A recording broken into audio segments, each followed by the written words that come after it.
Hello, and welcome to week two of Stats for Assessment. So, I hope you had a chance to jump in, introduce yourself to everyone, acquaint yourself, get oriented to the course, because now we're jumping into the material. So, without further ado, let us take a look together at the material for Module 2. And you can see right off, this will encompass weeks 2 and 3. So please know this will extend into week 3, not just this week. Here's our overview. And each subsequent week will look like this. You'll have an overview, and you'll then have a lecture, which is longer, which is the information that you'll want to take with you as you consider the information. You'll have a textbook reading most weeks. And most weeks you'll also have a discussion board due. This discussion board is actually due week 3. Please note that your personal reflection is due week 2, and the personal reflection can be found under assignments right here.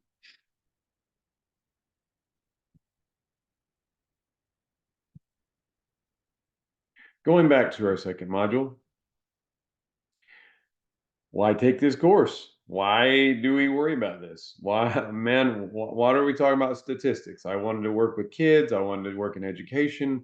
I wanted to do psychological research. I wanted to be a counselor. Why do this? It's important. It's important because we have things in science and psychology known as constructs.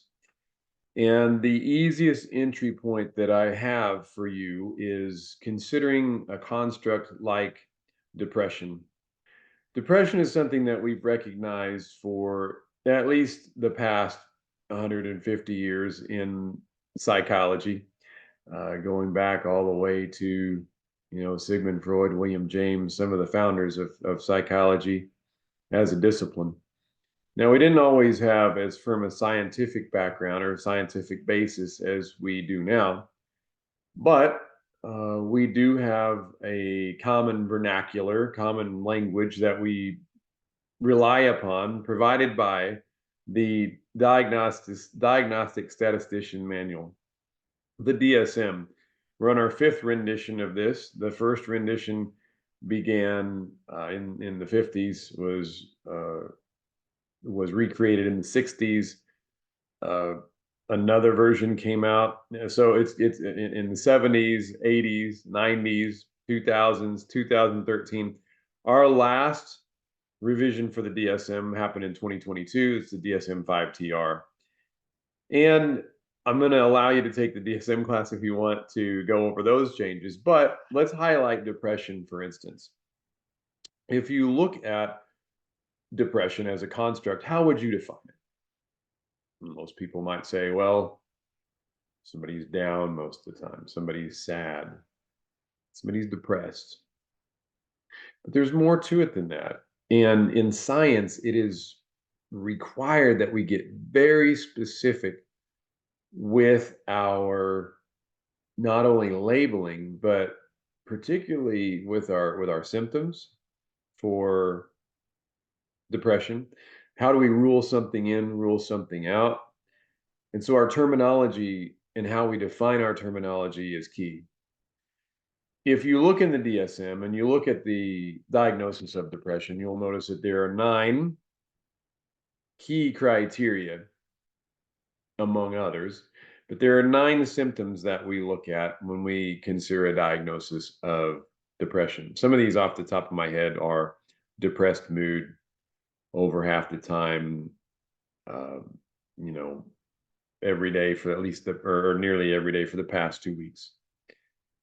Another criteria might be excessive guilt, more sleep than usual, weight gain or loss of weight over 5% of a person's body mass.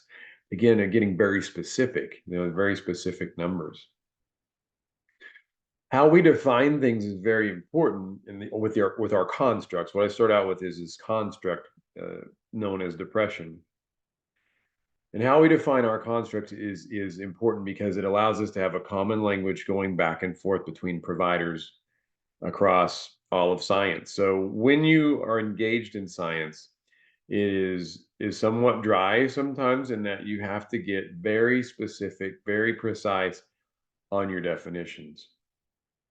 Therefore, if we are going to design an assessment to measure depression, with that in mind, what might you do? We can't just ask, well, are you sad? Over 50% of the time, most days, more often than not, for the past 2 weeks. We could ask a question like that, could have it on a piece of paper, but what if that person doesn't speak English? What if that person is from a different culture?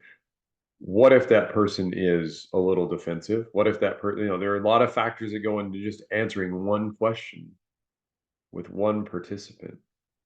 And so in science, what we do is we rely on numerous people, hundreds of observations to try to make generalizations and using statistics.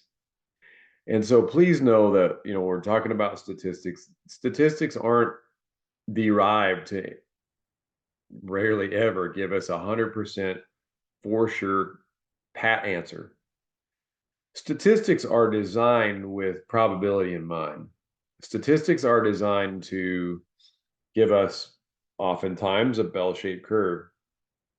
If we were to all line up in this class and meet up at a Northwestern campus preordained location and run in a physical race, let's say that we all are line up on a starting line and we're running a 50-yard dash. If we have a big enough sample size, if there are enough of us in this class, a very clear bell curve will emerge with folks that are slower, folks that are in the middle, folks that are really fast. So if we had let's say we had 50 people racing with us, you might have one or two that are really, really slow, significantly below the average. You might have one or two that are really fast, significantly above the average. But you'd also have a lot of scores tightly clustered right there in the middle.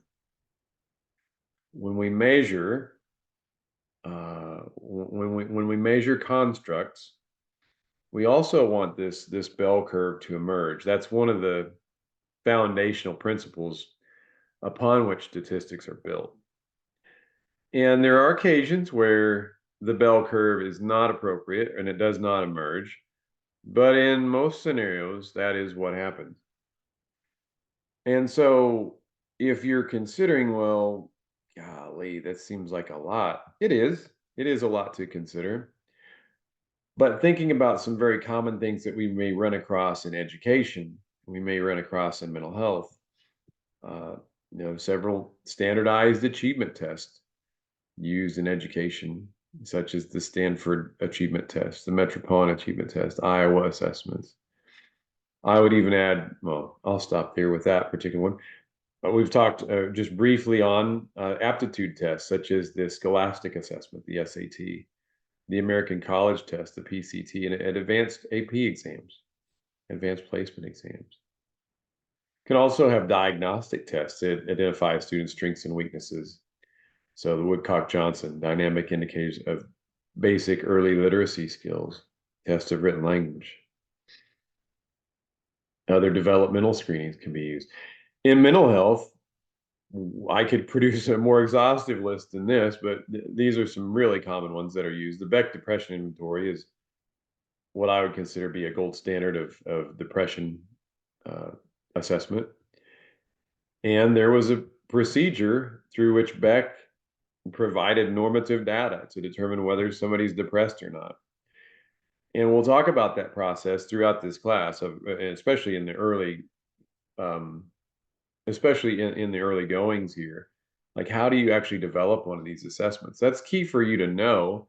So when you give an assessment or you rely on assessment, you know what its weaknesses are, and you also know what its strengths are, and how much certainty you can place on if you get a high score back on a Beck's Depression Inventory for one of your students, for one of your clients, How do I interpret that?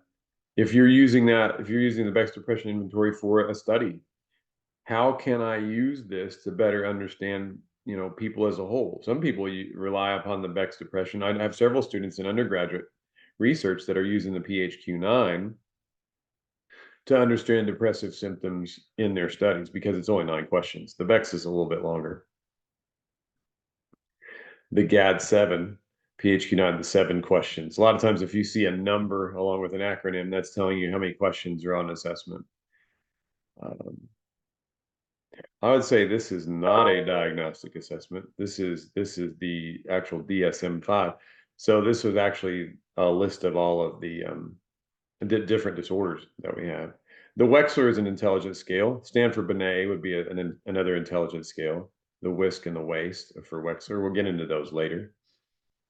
You could also take a personality inventory. Like, okay, how do we understand? So thinking about a personality inventory, like the Minnesota Multiphasic Personality Inventory, the MMPI-2, it's actually taking criteria from the DSM about personality disorders. And so it's applying those in a form of question. So there's always a little bit of uncertainty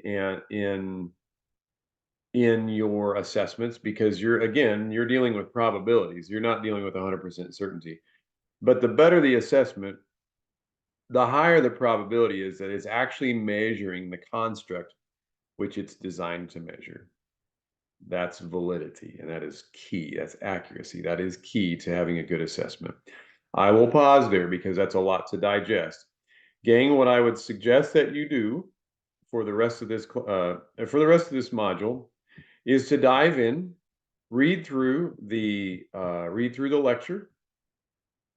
Go through, look at this, go through the assigned text readings as well. That aligns on your syllabus with weeks 2 and 3, and then engage in the activities. So the activities, again, your assignment is for you to have a personal reflection paper based on this, your experience with assessments to date. And then in week 2, so please, focus on that the first week. And then we'll, from Monday to Sunday, focus on, that personal reflection paper. But then that next Monday, dive in, and you can start it a little bit early because it's open for 2 weeks. Dive in and then it's asking you to respond. It's a little bit related, but a little bit different too. It's not as personal. Think about your own personal favorite assessment. And if you don't have one, you're welcome to take a look at some of these suggestions and dive in and start looking at, okay, what are assessments? So I look forward to reading your responses. I look forward to reading your personal assessment reflections. But reach out if you have any questions, please. Otherwise, I will see you all online. Take care.